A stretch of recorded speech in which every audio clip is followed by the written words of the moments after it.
Hey, it's your girl CeCe, the afternoon ride. This is a little crazy because I've got Glasses Malone in the studio with me, but I feel like I just have my homeboy, my friend in the studio. That's true. It's been How that far long. do we go back, G? Vegas. Remember that? Vegas. Yeah. Let me tell you something. There was a moment where Glasses called me. I was doing radio in Vegas, and you were at the Lakewood Mall. That's true. And you're like, see, they bumping you. They must have been bumping me on the app. Yeah. But I was shutting out the store. I remember that. Yes. That was And then, impressive. we were pushing certified heavy in Vegas. Yeah, it was dope. It's It was a good dope. time. I know. And now you got this new album, and we've got the producer here, EP. Hey. Hey, EP, Hey, welcome to the family. Thank you, man. Hey, Glass is crazy. She came when I came in. She gave you a hug and gave more a hug, and I'm like, She ain't really know. That's because we go. yeah, but still, I know I get it. Yeah, but but man, then I'm and I go went to, back. you know, I'm trying to be polite. He said, you give me a hug. I said, all right, let's exactly. go. Man. I want one I was like, too. yeah, that's EP right there. I'm in Come there. on. Now, you guys linked up for Cancel These Nuts. How did you guys link up on the album, first of all? We both from Watts. Okay. So we've been knowing each other since I first started making records. EP would call me. He'd be working on different projects. EP executive produced the LAX for Game. Wow. Played on the first 4 or 5 Kanye West albums. Damn. You know, Grammys, Scarface last couple albums, big songs, huge songs, Tech 9 singles. So he's been around the whole time. We just never did a project. We never did a lot of music. We just would do stuff, and right when the pandemic was happening, we just started talking about doing it. Right. And we just started thinking about it, but we really didn't start. Took us a minute, and we just started working on ideas, and we finally caught a wave, and here we are today. Was it the pandemic that gave you guys time to finally link up and say, okay, let's concentrate on this album? not Nah, necessarily yeah, 'cause it was just after, yeah. Yeah, it was after, but we just like we caught it, like you said, we caught a groove. Yeah. Right. And then the song worked, and sent him another one. He killed that one, and a lot of it was done over the internet too. Yeah. So, Well, that's just how we work it nowadays. yeah. But let me ask you, Cancel These Nuts. Yeah, Let's talk about this. Why the name Cancel These Nuts on this brand new album? To me, it's a lot of things, right? Outside of just having a total disdain for cancel culture, right? Super tying back into my predecessors and all the original godfathers of West Coast hip hop, Dr. Dre, Warren G, Deeez Nutz, you know what I'm saying? And just the complete attitude about it. It really embodied the spirit of the West Coast, the whole attitude. Like, that's what we bring to hip hop that nobody else around the country brings as much. That attitude, that disregard for the rules, Right. for the standard. And I just feel like we're a part of that tradition. So EP, LA Giants, it was just all the attitudes matched up. What do you feel about the cancel culture? Like, I just want to talk about it. Sure, I just think it's lame. It gives people who are just cowards entirely too much power over other people that's cowards, and then all the cowards come together, and instead of dealing with a problem directly, they just kind of have this little lame way of coming together. And I think sometimes it's easier on social media to do the cancel. I mean, I'm not with it. You know what I mean? I figure, people make mistakes, unless they're super big mistakes, that can't be forgiven. But people make mistakes. They might pull some shit, and it is what it is. You know what I mean? I think more than anything, we just got to separate people from the mistakes, the work sometimes. Sometimes we act like these things didn't exist before, and we just get a little harsh as a society, and we judge yesterday with today's eyes. It's just lazy. It's all Especially when it comes intellectually to lazy. opinionate. Yeah. Right. Your opinion. You cancel me because I have a different opinion than yours. That's lame. And sometimes when I see it on social media and somebody that has a huge platform, sometimes it can be a little scary because they do have some influence. But at the end of the day, it's just an opinion. Absolutely. I look to rile them up. I literally pick on the people who cancel people. That's Well, just you what ain't my scared of attitude. nothing, Yeah, G. there's Like, no it's just reason what to it be. is. Just Yeah. what it is, We good. But was there any time making this album Like, this too far? No. And EP as a producer, was it at some time where you're like, hold up, G, this might be a little too far? You know what? I trust the process. Okay. So it's an expression. He expressed himself. I did mine, and it came together perfectly. I mean, honestly, even listening to it, I just didn't think it was that bad. I thought it was pretty nice. I was like, the Kanye should have never married that chick song. It was like, that made sense to me. I didn't think it was that bad. When other people started hearing it, they felt some kind of way. But I thought everybody in the barbershop, we all say the same thing. Like, why would you marry her?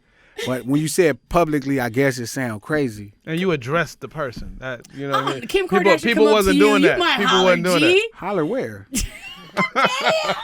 Not like that, but nah, that's not really my style. Not like that. She was, really they come a dime a dozen over there. That's in that Glendale, Burbank area. Kim, like, that's normal. Right. You get all them little baddies like that style right there. So she ain't special to me, and not like that. She's she was an attractive woman before she started screwing with herself and kind of messing with the product. But nah, it's like I wouldn't wife her because she just got entirely too much stuff going on. Okay, you know what I'm saying? I I don't see. want to walk in the room and everybody, you didn't blew everybody Can't off do here. Can't do it. Nah, that's it. Why does that sound bad publicly? But to me, I think we all think only the makes- exact it only same makes thing. sense. I mean, girls are the same. Girls don't want to get with a guy that got Right. with all kind of girls, and you're like, damn. Imagine, and it's hard because I don't want to just make it such a sexist thing, but imagine you walk into a room and this dude and your girl sucked him off on tape and everybody seen the tape and y'all in there together. Now he right there.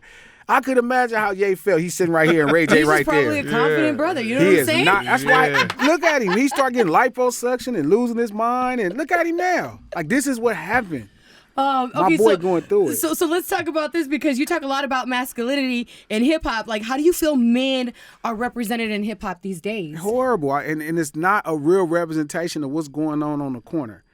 That's These dudes true. I will can't agree with change a that. That tire. I will agree with. I was talking to Charlamagne and on the Breakfast Club, and we were talking. He was like, that's the generation. No, it is not. Them little dudes is not out here with no purpose. Well, that's the generation that's being highlighted. There's the generation that's out in the streets that are, you know what I'm saying, really That's what all holding hip- down some shit. And that's all hip hop has ever been. I don't know a generation of boys wearing purses anywhere in any ghetto. That's only the artists pursuing like a uniqueness to change themselves different from other artists. I have never been to a ghetto in the last 6 years where all the dudes 22 years old that's the thing. We all wearing purses. I never seen that amongst men. So you can't convince me that there's a generation of men in Atlanta where they all paint their fingernails because Yachty is. That's Yachty's personal expression. Right. But unfortunately, hip hop is the business of us. So I don't want people to think that Yachty represents the us and the young boys in Atlanta. Like, that's Yachty being Yachty. That is not them little dudes in Atlanta. They still hustling, still getting to their money, still dealing with their problems the regular way. Because you are in the industry and you do make a lot of noise and you say what's on your mind. Do you get a lot of peers hitting you up like, yo, Glasses, what you said was a little out there? So they don't say it like that. What they do is you can see they just kind of be weary of talking to me publicly. You know, they kind of be like, you'll get distance. People like, I don't want to mess up my relationship with this person, but I get it. This is me and my barbershop. I got I you. represent the Watts barbershops, the Compton barbershop. I don't represent the Hollywood barbershops all the time. Right. I don't represent the Valley barbershops in those good neighborhoods. I only represent ghetto barbershops. And I ain't went to one and people didn't love me there. And that's the only thing that matter in hip hop. No, I get it. And I understand it. I have homeboys and none of my homeboys has ever had a purse. No. You know? And I'm not knocking them, and they're trying to make it like because they're young, and I'm like, that's not a young thing. That's a Yachty thing, or that's a thug thing, or that's this rapper thing. That's not the streets thing. You know what Maybe I'm it's a saying? little fashion, you know what I'm saying? They might have a little fashion in there between. Yeah, they're going for it. You've said Kanye isn't hip hop. I didn't say that. Okay, I'm so glad we're talking about this right now. I seen Genius, and to me, he is. Sure, I did not say Kanye is not okay. hip hop. I was talking to Kev. Shout out to Bootleg Kev. This is my friend, and we were having a conversation in front of people. And I was saying that I've had that thought of Kanye because it started with Drake. We were talking about Drake, and I was talking about, where his stance was as far as rap music versus hip hop. And I said I even thought of Kanye West. I had to think about it for a long time. I'm still thinking about it. But even when I listen to Ye is a top 5 in my favorite guys, you know what I'm saying? But there is a super mainstream appeal about his stuff from the first day. And I'm saying I don't know necessarily. I had to think about his upbringing and the music. I mean, he got into a car accident with insurance. I just don't think that's I think that's a mainstream take. You know what I mean? You get to a car accident with insurance, or your boss Maybe he was had just to, responsible. His mama was a teacher. Glasses, No, you know? I'm saying yes, but I think hip hop is kind of the business of the ghetto. Okay. It is our expression, and most of us don't have insurance. I'm not knocking people with No, I insurance. got you. Listen, I was riding dirty for a while, For and a I long understand time. it. Yes. Health insurance.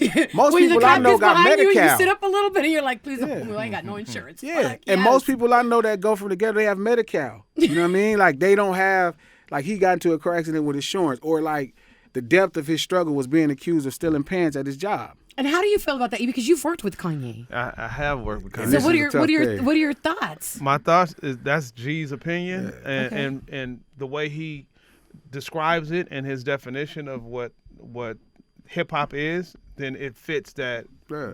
that cage. Right. I got It you. was Yeah. weird because I know that they have a relationship and they've done great business, but I always asked him, and he didn't.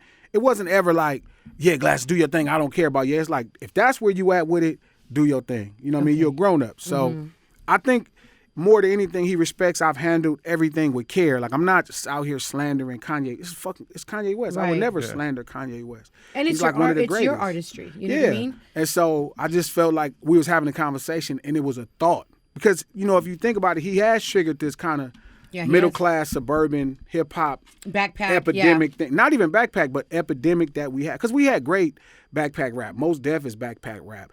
De La Soul, we had great. Tribe is great. All that stuff was fire. But Ye kind of ushered in kind of this upper middle class weird space in hip hop where you have these people kind of talking, and then what happens is the first thing they're going to do is cut everybody poor out, just like they did with rock and roll. They're going to cut the ghetto out first. So you have to kind of make a stance for hip hop for the next ghetto generation to have a chance to make it out through the arts.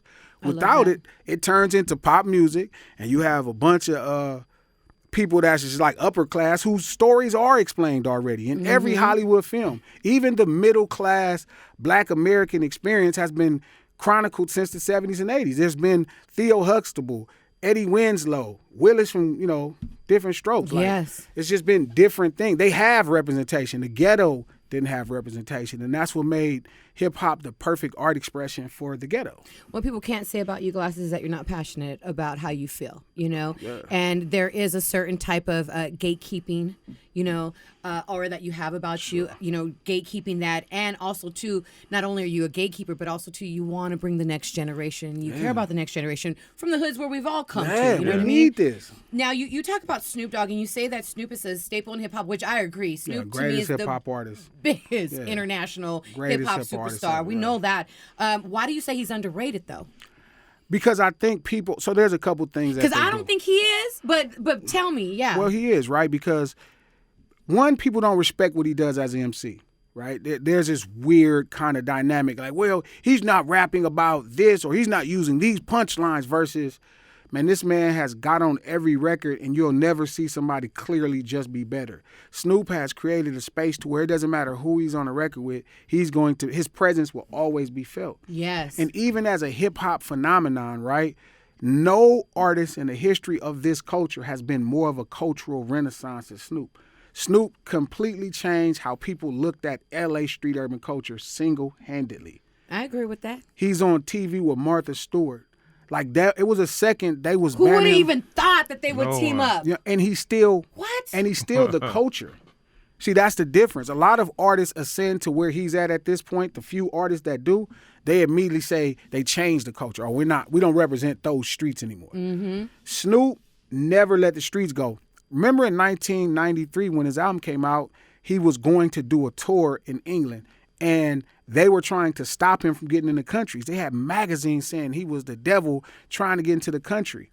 Fast forward 30 years this year, he's on stage, the biggest stage in the world, the Super Bowl halftime show. And he's looking like every bit of the Los Angeles County, the Long Beach street guy he is. He Yes. never turned his back. He made the whole world accept hip-hop, the streets. And that's what makes him the greatest hip-hop artist ever. You know what I see about Snoop is I have been lucky to have worked with him several times, and I watch him, and I love Snoop. Everybody knows here I'm Team Snoop for life. I mean, listen, I got my death row chain on. I'm Team Snoop. However, what I love about Snoop, and I get the privilege of seeing it behind the scenes, is I think what makes him so dope is that he does like the Super Bowls and the Martha Stewarts, but he also does the hood spots too. Yeah. He balances it Yeah, he out, does. and I don't know another artist that does He it like doesn't that. turn his back on the culture. Right. That's what makes him the greatest hip hop. People think it's about who you prefer as a rapper is style. Mm-hmm. Snoop checks every box, credit, everything, but he hasn't ever turned. You'll never hear him speaking bad about the ghetto. Never. Ever. Like I've heard all of my favorite artists, and to some degree, speak bad about where we come from. He has just did it with a grace and elegance of taking it wherever it needed to go and never saying it's not him.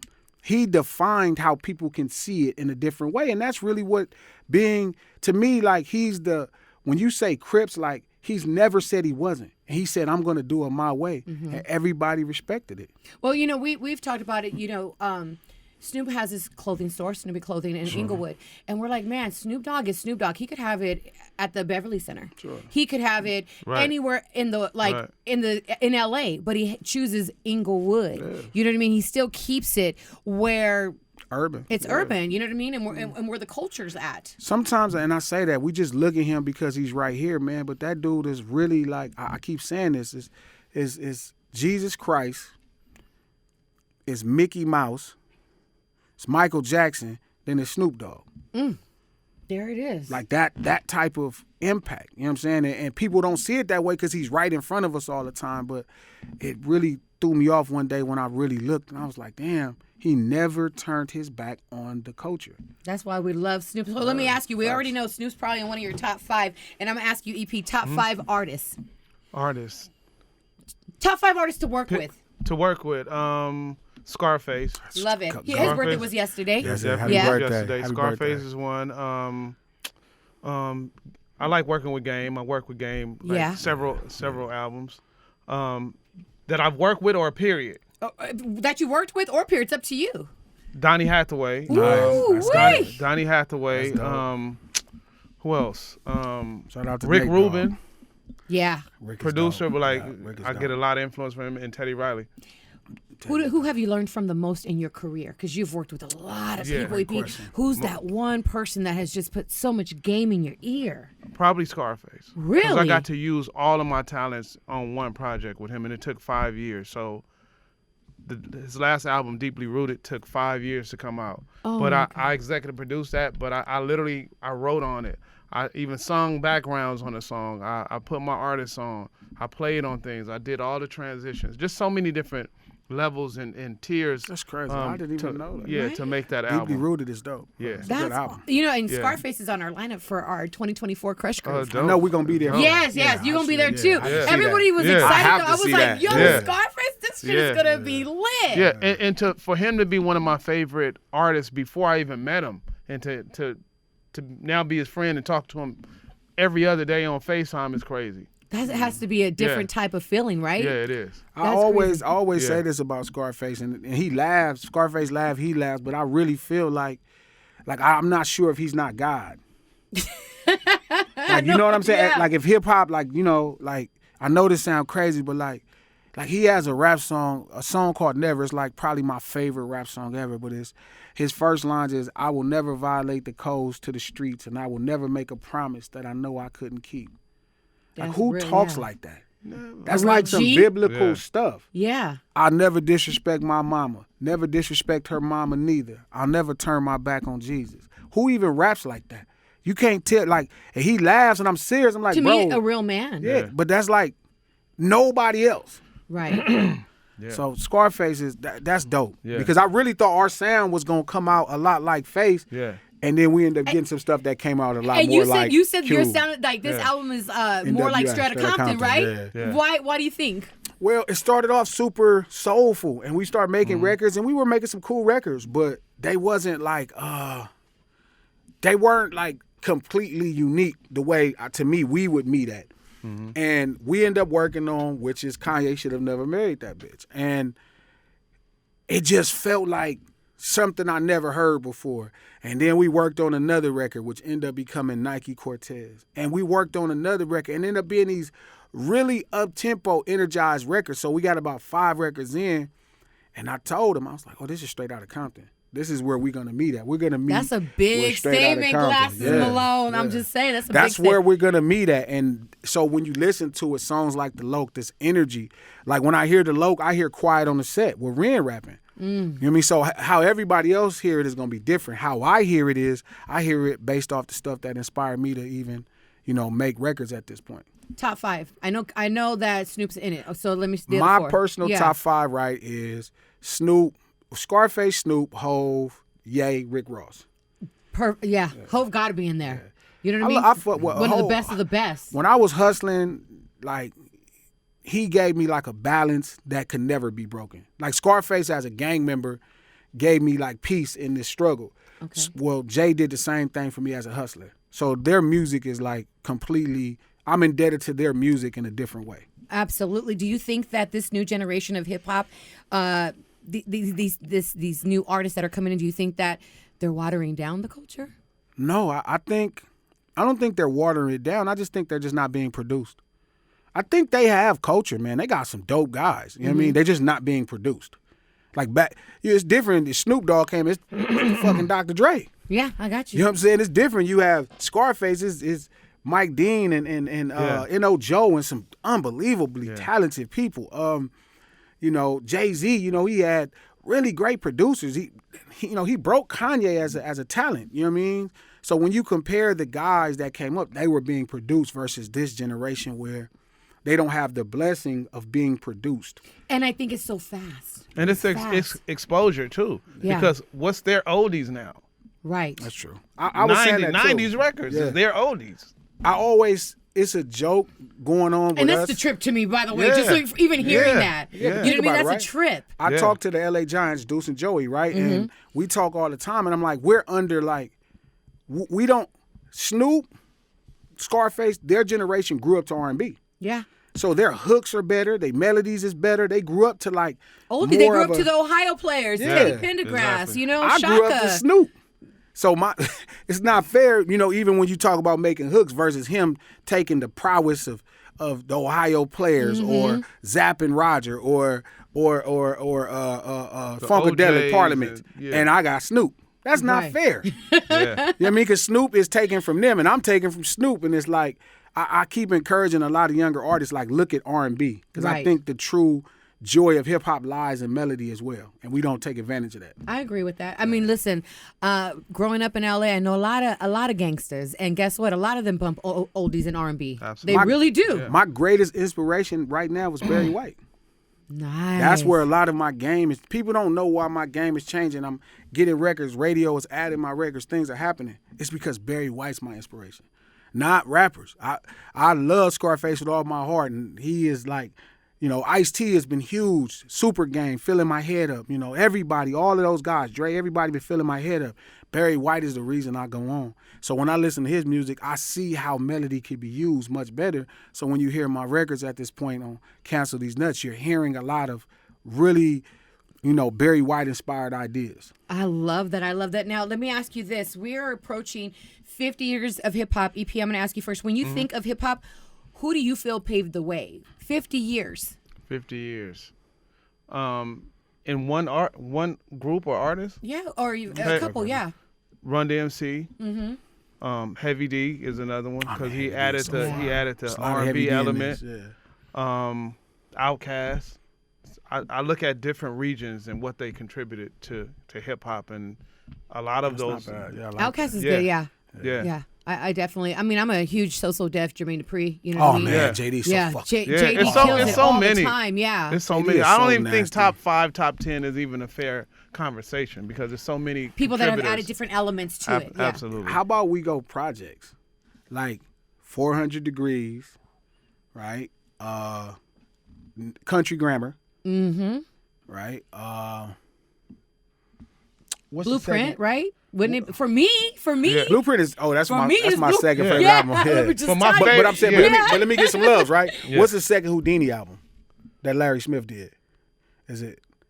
I don't know the title. The second Houdini album that Larry Smith did, where Larry Smith just started taking it, that record specifically, and on the West, what's the Too Short album that had Don't Fight the Feeling? Short and Funky? Short but Funky. Short but Funky, yeah. That record. To me, those are the pillars of hip hop. Say ho, yeah, Feel me? you. Yeah. Those are the pillars. Now let me ask you. So K-Day, hip hop is celebrating its 50th, but K-Day is celebrating our 40th now. We have been around since 1580 AM. You know, so we're celebrating 40 years of hip hop, the Mix Masters. Do you remember your first song the first song you ever heard being played on K-Day? Boys in the Hood. My mom was playing it. Your mom was playing That's it? how I got up on hip hop. Period. My mom put me up on hip hop. I wasn't up on hip hop. I mean, I've heard some stuff. Breaking the movie, Ice-T. You know what I mean? Ozone and Turbo. But my mom put me up on hip hop. My mom played me Federal by E40 first. Damn, shout out to Mom. Rest in peace. She was a cold Yes. one. Yeah. And you Federal. first song you've heard on K-Day? I think probably Rapper's Delight. Rapper's Delight, Wow. Mine has to be Boys in the Hood, too. Yeah. My mom Yeah. turned it up, and that easy because at this point my mom lived in Compton. I grew up in Compton as much as Watts, so to hear somebody from around the way, that was like big for my mom. She just cranked it up in her 5.0, and it was just like I was like, this is crazy. Yeah, it is definitely. Now, what's the first song that you heard that made you love hip hop? Besides, we know you first song you heard on Katie, but made you heard besides Boys in the Hood. That I love. Where I was like, Just Clowning by Dub C. And I know that seems like way deep, right, in my life. You know what I mean? I'm 17, 18, but like before that, it was just like, I heard the Dog Food. That's when I first started hearing hip hop and understanding it. Right. Before that, it was just like some stuff you listened to, and it was cool as a kid. But when I was like, hey, this rap stuff ain't that bad, it was like, oh, this is Just Clowning by Dub C. The whole Shadiest one, but when I heard Just Clowning, I remember just thinking, driving in my lowrider at the time, like, hey, this right here is what this is. This is, because you're a kid, you're on your bicycle, or you even in a car, you don't get it. But when you're in a lowrider and you hear something from the West, it's like it all just locks in. There's just that West Coast sound that does it. It's crazy. I did an event yesterday, and there was a gentleman that came up to me, and he's like, let me tell you something about K-Day. And he said that he's an older gentleman, but he said when he was younger that his older brother was recording off of the radio, and that he was like, there's this new thing called rap. And then he was like, amazing. and you can only get it on this underground station. And it was 1580 AM. And I'm like, wait, what? Yeah. I don't even remember being in that moment where we, like, rap, like, hip-hop was just a part of my life. Hands down. That's why I said we were spoiled by it. Yeah, we were spoiled by it. Shout out to Cube. Shout out to Snoop. We were spoiled. And I was saying this to MC8. I'm like, you got to realize we were spoiled by hip-hop. Mm-hmm. We didn't have that struggle that they had. Rap was everywhere for us. It was our whole life. For them, they were creating what we know is our life. That's crazy. They were creating the sound. Our life. Yes. Yeah. So. Exactly. Okay, so talking about K-Day, EP, I'm going to have you go first, celebrating our 40 years. Why do you think that K-Day is so important to the culture? Because it's a staple. It's been there it's been consistent. It's been a resource for the ghetto. I remember the drives, and you guys used to come out and do the remotes, and you used to give out prizes and make the ghetto feel included. So I think it's really dope that you're still here and you're still thriving and you're still doing the same thing. Absolutely, G. Yeah, it's weird because it's personal for me. Julio G, when they had brought K-Day back, and my first mixtape, White Lightning, was popping, and he called me. He said, "Man." And he was like, yo, this Julio G. And I'm like, damn, this Julio G for real? Julio G, the legend. Right? Let me He calls just tell my you phone, guys right now. right? And I'm like, he's like, yeah, I'm finna, you got a clean version of They Saying? I'm like, no, it was therapy session. Shout out to Game, shout out to Cam, because Game blessed me with the verse. And Cam, West Coast Watts legend Cam. Love Cam. So this song was dope. And he was like, you got a clean version? I'm like, nah. He's like, all right, don't worry, I'm gonna clean it up at K-Day. And like he took a sample of the beginning of the song where it was an open instrumental, and he cleaned it, and he cleaned the song with the instrumental, and he played the record. Damn. That little piece. And I was just like, hearing it on K-Day, and it was like, you just couldn't. And I remember talking to my mom at this time. My mom is in prison, and she was like, K-Day just played your song? I'm like, yep. And I remember her feeling like, dang, you really made it. And that was a big deal. Oh, man, I appreciate this. Yeah. Listen, you're fam. And, of course, we're going to have Glasses Malone back. He's going to do a whole superstar takeover where it's just you. Yeah. That's it. We moving to the side, and you're taking over the entire radio station. And I'm going to preach to L.A. like I do great right now. My man, what was my man we just ran into? With who? What was the brother in this office right here? E-Man? Not E. Of course, that's my man. Ecto? Yeah, DJ Ecto 1. Or it was either Ecto or the other guy. Burger, yeah. He was like, Burger was like, they like, yo, you killing it with the headlines. I'm like, okay, we gonna kill it together when I do this takeover. Yes, absolutely. Yeah. Listen, no, you have been my family since day one. Day one. I was like, I remember even being in Vegas, and I was pushing the fuck out of Certified, where they pulled me in the office, and they was like, CeCe, are you tied into this? I said, no. No, I don't know that. I'm not tied into this. Like, they thought I was tied with it because I pushed it so hard. It was just something that I was like, I mean, because I'm from LA doing radio in Vegas, so it was an LA sound. I loved it. Mm-hmm. You know what I mean? So yeah, I was rocking with it. You hear a lot of artists talk about Los Angeles not being supportive. I cannot ever say that has been for me. Everywhere I've ever went, Los Angeles has supported me, and everybody supported Los Angeles. Absolutely. So I really am a beneficiary from all this love that we got in L.A. So they can't tell me, I don't care what they talk about, politics, that if you for real from L.A. and you from the trenches, everybody really wants to see you win, and everybody does their best job possible. When I'm sitting in the lobby, man, what up, G? Yeah. You know what I mean? This is how long our relationship goes. So I mean, that's what it is. change. You walk in, people go up there, oh, I got to say hi to Glasses. What's up? It's just, it's family. Yeah. You know what I mean? It's family. And I feel like, well, one, I'm always support you wherever I go because I've showed. I rock always with have Glasses. been. We Vegas, friends yeah, forever. ever. And, you know, I just think that K-Day is your home, though. You know, there's a lot of different radio stations in L.A. I love the fact, and I could be at different stations, but I wanted to be at the station that was the first hip-hop station in the country. That's like, amazing. That's what I wanted to say on my resume. Dope. You know? So, listen, this is your home. Anytime you want to come always up, have been. I don't mind giving you this mic and step into the side. Yeah. And you're going to push some headlines when you're here, I too. got you. We're going to make it work. Come on. There Yeah, it is. we're gonna preach. Glasses Malone, baby. EP, let's go. You got to come back up, EP. Man, please. Thank you Come for on, having me. You've been seriously. a great Man, host. you so and, cool hey, as shit. Let's do it. Come on, Let's there do it is.